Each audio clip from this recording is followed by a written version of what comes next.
Что делать, если дергается рычаг закрепки? Выставляем максимальную строчку, и она стучит, дергается.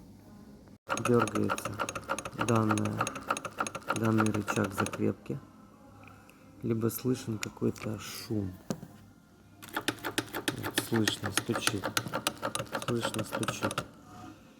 Вся эта проблема тянется от механизма регулировки. Все это связано с зубчатой рейкой внизу. Для этого нам нужно снять лапку.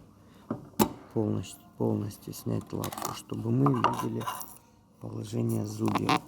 Вот мы видим, что спереди зубья упираются в пластину. Вот здесь зазора вообще нет. А здесь слишком много места. Эта проблема решается также очень просто. Поднимается машинка.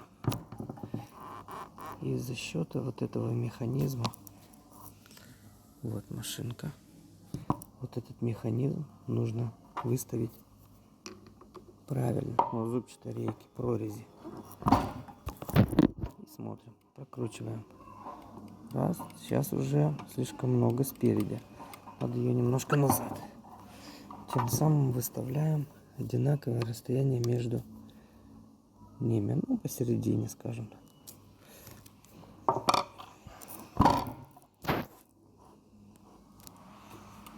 Вот. Вот это хорошая настройка. Можно, конечно, еще чуть-чуть вперед сдвинуть, но этого будет достаточно. Сейчас ставим лапу на место. Фиксируем лапку.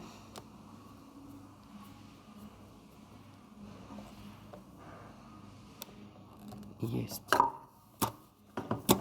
И проверяем. Вот нету никаких посторонних шумов. Ничего не вибрирует, ничего не стучит. Машинка шьет хорошо.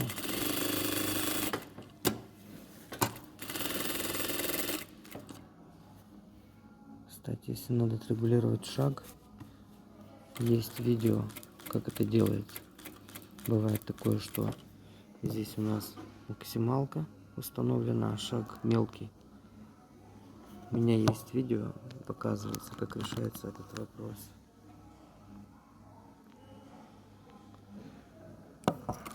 Все работает, закрепка работает.